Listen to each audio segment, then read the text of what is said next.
Hello everyone, it's Eli Gamer X, and welcome back to more Kirby Nightmare in Dreamland. Now we continue to explore more of Rainbow Resort with my spinning sword. Yeah, I don't want to lose this thing.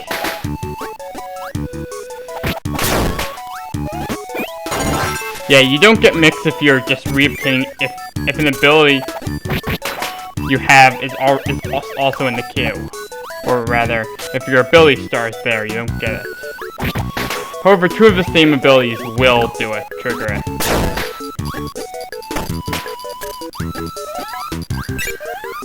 Almost got it back, but didn't. Nope, those aren't secret exits. Despite there being a similar looking one back in World 4.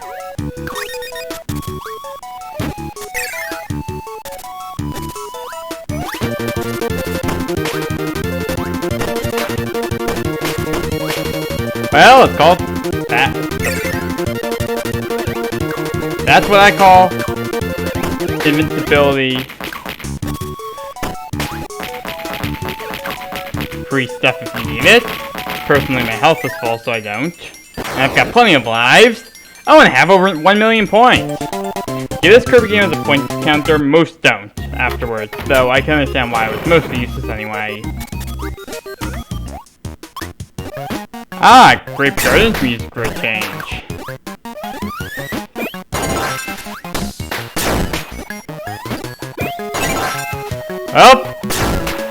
Oh, you're not even invincible when using sleep.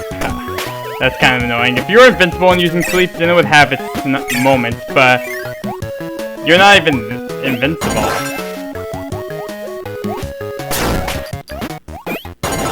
I think this might be one of the few rooms that...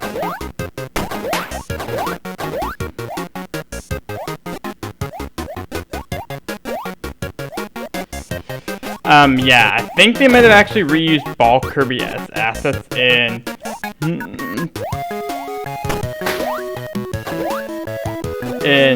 I think they might have based Canvas Curse's assets off of Disability. Since Ball Kirby does look somewhat similar to Kirby Canvas Curse. You know, I think taking a look at it, I think Canvas Curse actually uses a fair amount of Nightmare and Dreamland assets. And I'm not just talking about the reused music either. Like, I think it also reuses, like, say, a bunch of, like, the health bar graphics I think are reused from Nightmare in Dreamland. And I just died. I'm fairly certain, like, Meta Knight reuses Nightmare in Dreamland death animation, I know that for a fact. Green Hothead.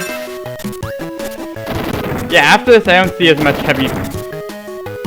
palette swapping in a Kirby game after this one. And I'm telling you, this is only palette swapped. If you want to try getting that one, don't do what I did. Make sure you get the bomb.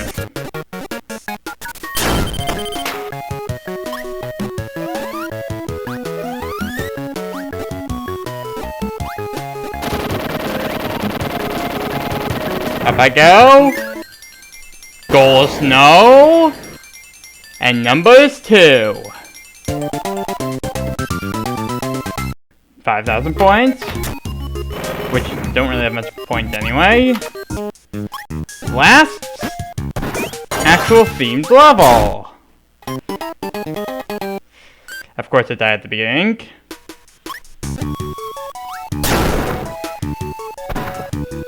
Yeah, these enemies, the bomb bars are really annoying. Grabbing Crash in case of emergency, but yeah, they detonate within a certain radius. So, how much damage does Crash do to Grand Wheelie? It's dead already, even though it didn't 108 KO it, but it did enough damage that it may very well have pretty much.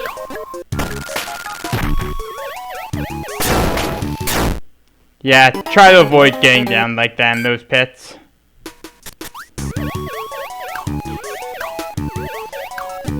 Yeah, I know this is like my first playthrough, like, even though it's my first playthrough, it's like, I don't know many first LPers who do all their videos in 1080p 60, so, I know, like, yeah, most people, like, do 30 FPS. Oh, but in any case,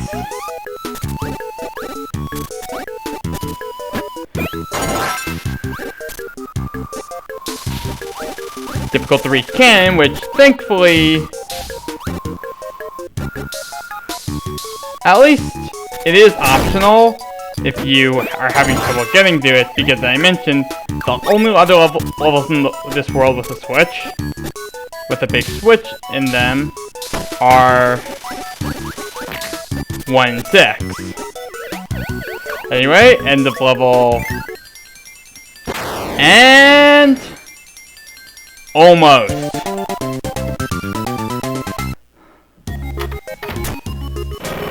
Anyway, I'm not bringing a copy ability for the next level because it's a homage to Kirby's Dream Land. But I'll admit that the original Kirby's Adventure version was a lot cooler. While the music wasn't in the right key for Green Green, that version liked everything except for Kirby and like maybe 1 or 2 other objects for grayscale. Even the HUD was in black and white. Here's just the background scenery and a few objects, like blocks. Anyway, going through is essentially Green Greens. Taking all the enemies without using abilities. For that authentic Kirby Adventure feeling. Heading through Castle Lolo with the classic Broom Hatter at the start. Oh yeah, so anyway, continuing Castle Lolo. 3-1 up and maximum tomato if you want them.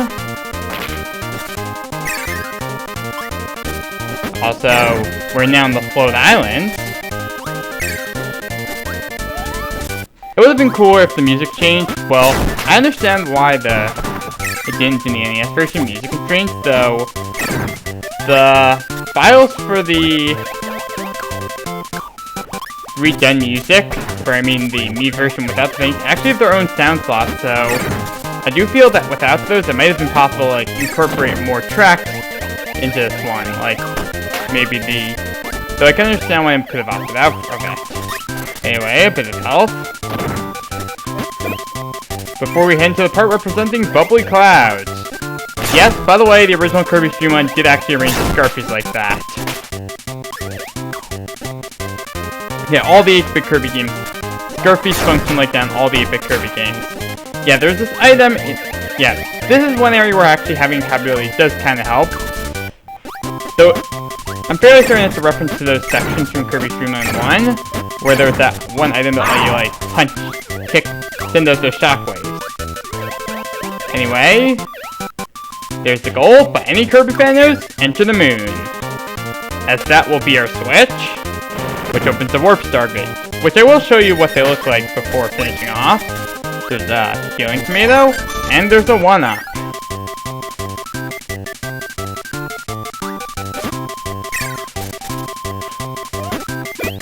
I'm gonna bring Cutter in with me into the battle against the last level. So anyway, final level's done. And great news, I finished the last level with a 1. 1-up. Anyway, unlocking the final area. So those Warp Star rooms. Use a star to jump to various levels. So anyway, every world has a Warp Star if you've unlocked it.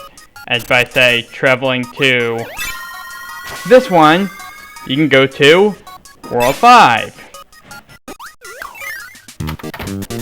So, let's say, why would you go back? Well, it makes more convenient travel.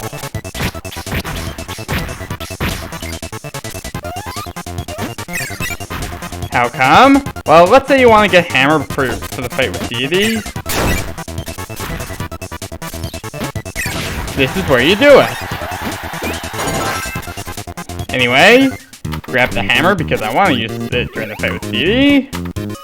Back to World 7. Sorry, I did not mean to go to World 2. Or 3.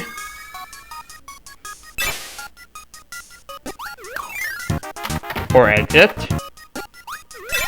Ah, finally I'm heading back to World 7. Or level 7. Anyway, that's it for part 10 of Kirby Nightmare in Dreamland. Next time, we face off in the final boss stage against King DDD. Till then, I'm Gamer X, and I hope you enjoyed this part.